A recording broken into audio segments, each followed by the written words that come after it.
Hi all, thanks for coming back to my channel. Okay, so today I want to talk about altars. Let's talk about altars. Okay, a lot of people phone call. Be right back. Okay, you guys, sorry for the interruption.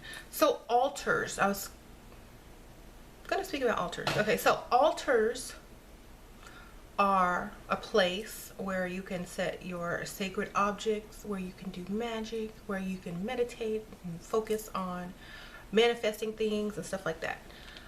There are many types of altars. There's an ancestor altar. There are altars for certain deities, saints, or whatever. There are just spiritual altars. You know, they don't really have to be for a certain type of magic or anything. They could just be somewhere where you sit and meditate and calm yourself. And then there's altars that are dedicated to you know, different aspects of yourself, different workings that you're working on, like a working altar if you're doing magic and spell work. There's many different types, but these are the types that I'm going to discuss. Okay, so a working altar would be an altar that you do spell work with, okay? Where you would do your candle work, your petitions, prepare your herbs, bless your herbs and oils and all that kind of good stuff, okay? This is your working altar. It has that energy to put intention and that magical energy and vibration to bring forth what you're asking, okay? And what you're willing and what you're conjuring and all that good stuff, okay? That altar should be, you should be very comfortable at it to work there for a while. When you do your herbs and your candles and stuff like that, it should be at least, it should be a little bit high, like a tabletop. Somewhere where you can pull up a chair and work if you have to work for a long time. Somewhere where if you stand up, it's like at reach, okay? Another type of altar is an ancestor altar. Now an ancestor altar, you would have either photos of your past loved ones or objects or things of theirs to have their energy brought in, offerings for them, candles, and things like that, okay? And this is just to honor your ancestors, feed them, give them energy, because if you work with them, you need to give them energy so they can also be able to work for you, you know, work with you, look after you, guard you, be your guardian and stuff like that. They appreciate the offerings and they gather energy from that. Another type of altar is just like, you know, an altar where like a newbie witch would have just a basic altar, and they would have the 5 elements on your altar. You would have water, you know, like a glass of water. You would have something from the earth, like a stone or a rock or some dirt. You would have something that represented the air. This could be your athame, it could be a knife, it could be a feather, it could be incense, because of the smoke. And then you'll have the candle, because that represents fire. And so you have the earth, which is the stone, water, air, which is the feather, athame, or the incense, and then you have the candle, which is fire. And then of course your intent and your spirit would be the 5th element, okay? A lot of people also have like a bell or a singing bowl on their altar to raise your vibration before you start working. And they also have a chalice to drink out of, or also they might have just some stones or whatever type of crystals that they're working with at the time. They can charge them on that altar. So a lot of Wiccans do the pinnacle on their altar, and depending on whoever you work with, you should have your like god and goddess on there. If you work with a god and goddess, it could be from any pantheon, it could be from any cultural background, whatever you work with, just put it on there. And you know, that's pretty much it. And as far as altars go, a lot of people will say, well, what, you know, the skeptics will be like, well, an altar is just a table, and it really doesn't matter, you don't need an altar. An altar is almost like a reflection of, you know, yourself. How you feel, how you think, how you work your manifestations, you know, as within, so without. So if you're manifesting this, this, and that, and you have these candles on your altar that are, you know, for this, this, and that, the same thing. This is a constant reminder of what you're manifesting so that it's always on your mind, so it brings it to you faster. It is a physical representation of your intent and what you're manifesting at the time. And when you can see this in physical form, then you know it's one step closer to coming into your life. You know, you actually did physical work and you actually did a physical manifestation of the manifestation in your head. Okay, so this is like bringing it closer and closer to you. You know, you can see something that's working towards it. You are working towards it in your own mind, and when you pass it by, it's a constant reminder. So now that thought is on your mind, which brings what you're manifesting in faster, because thoughts attract like thoughts, and thoughts create reality. Okay, so having an altar will help your magic work faster, will help your manifestations come faster. So that is why it is important to have an altar, because it's just an outward place where you can see your manifestations working. Okay, and also it's a nice place to relax, you know, and to get away from things and to meditate. Sometimes a meditation altar or a Zen altar is really nice to have. You would just have some crystals, some incense on it, you know, maybe just very simple, somewhere you can just sit and kind of zone out and meditate, and just maybe a lot of people put like the Buddha on their Zen or meditation altar, because, you know, he's in that state of nirvana and just meditating. So yes, we can have many types of altars. You don't have to have just one. I have like 1, 2, 3, 4. I have like 6 or 7 altars just all around my house, or some in my room, some in my witchy room. You know, it's just wherever you do work, wherever you want to see something manifesting on a constant daily basis is where you need to put it. Some people build these grand altars to, you know, a lot of people in voodoo build these grand altars. A lot of people in Santeria build these grand altars to their deity and their saint in Santeria. And they're so elaborate, the gifts, the fabrics, and all that kind of stuff. They feel like the more they give to this energy, the more they're going to receive in return. So if you've ever seen like a really elaborate altar that just looks so fancy and just like beautiful, and had like cakes and like cookies and champagne and stuff like on it, it was probably for like Erzuli Frida in voodoo. They will do elaborate altars to her. I have seen some that made my house look like shambles. They have like gone all out, got the finest fabrics, finest wine, champagne, like gourmet goods from bakery. I mean, it just looked like Marie Antoinette's table. Okay, so yes, a lot of people will go out for that. And if you can, and if it benefits you, then why not? But I like my altars to be very meaningful. Like I have personal things on there. And a lot of things I charge on my altars, like some of my jewelry and my stones and stuff like that. I charge them on my altar and get that energy, you know. So, and if you do a lot of candle work and burn a lot of candles on your altar is absorbing all of that magic, all of that power, all of that fire energy.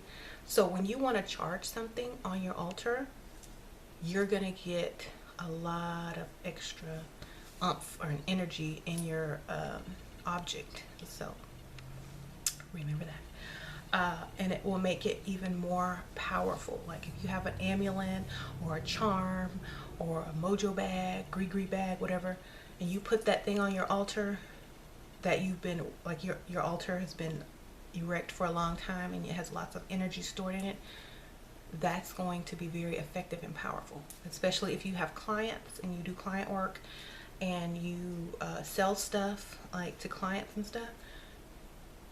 It's going to be extra potent. Okay. Also, you can charge your tarot cards or oracle cards and all those divination tools on your altar as well, to actually, you know, increase their abilities and their accuracy. You know, you're getting all that energy that's in there, and it makes them very powerful. Okay, so it is important to have an altar. And I have a video, like if you live at home and you just can't have an altar, you can make an altar in a box. You know, you can make a windowsill altar and take it down whenever you're done working on it, you know. So it's very easy. You know, you can have a portable altar and go out into nature and set it up there into like a secret spot maybe, and then return to that spot and return to that spot until, you know, you're able to practice in your own home or wherever you live. So altars can be outside as well. I have an outside altar in my backyard. I have lots of plants on it. I have crystals, stones, statues,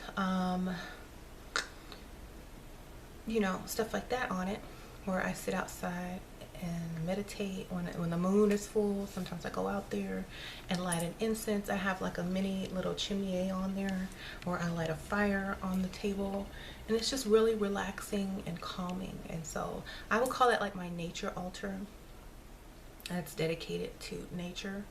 And I let all the little leaves like get on it. You'll see butterflies and ladybugs and stuff like that outside on it. So that's, you know, you can connect with nature on your outside nature altar. But yes, many altars, you know, I think sometimes a lot of witches get out of hand with altars, and you'll see them all over their wall, on shelves and closets, and on top of this and on top of that. They can become addictive, so be careful to kind of limit yourself. You know, once you start making too many altars, everything in your house is going to be an altar. So be careful with that. Okay, it is addictive because they bring you so much energy and good feeling, and you know, you could just work your magic anywhere, and just, you know, it's a good reminder. And sometimes you have to stop yourself and say, look, I have enough altars. Okay. And when you get to that type of feeling, do a makeover on your altar. You know, put new stuff on it, take the old stuff out, put it away, store it out, and like seasonal, you know, put seasonal decoration on your altar, put seasonal things on your altar as well, so you don't get bored and want to just make another one. You just kind of rotate the objects on it and stuff like that, you know, because a lot of times we change who we work with, you know, as far as spirits and stuff. So when we're not working with that spirit anymore, maybe we can give them a little, the altar like on the bookshelf, a small little altar, and then bring out the other stuff for, you know, whoever we're working with at that time. And then when we're done working with them, we just recycle it back, because a lot of times we just keep building altars because we don't want to put this away, because we feel like, oh, they're gonna be offended.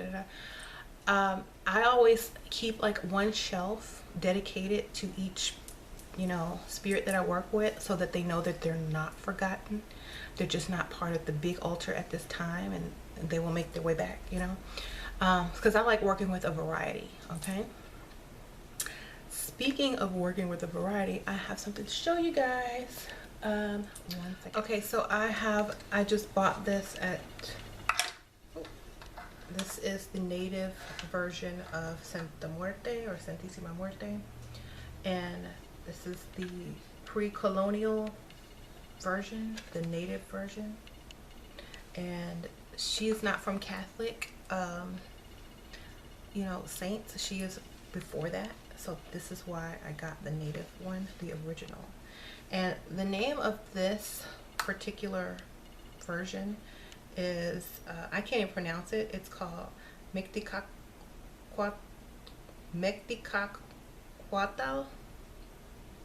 It's in a Native American language. But yes, and it's gold She has the snake on this side, the world in her hand, and this, like, it's like a giant beak, so she has a very native headdress. The infinity sign on the back, the sun sign. It's very ornate. I love this. So I'm working with this aspect of her as well, and this is removable.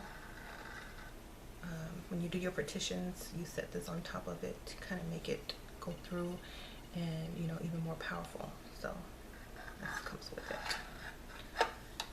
So I have not done anything with this yet. This is why I'm showing you guys. I haven't dedicated it yet, haven't cleansed it or anything. I just, okay, yellow was cut off. So yes, I was thinking about making a video about Santisima Muerte. Let me tell you, things have changed. Okay, I love it. Since I've been working with her, very good things have happened. Okay, and the reason I wanted to kind of share with you guys is because a lot of people, you know, are still looking for someone to work with, or a spirit guide or a saint, or, you know, a god or goddess to work with. So I like to share because, you know, maybe she would be good to work with for certain people.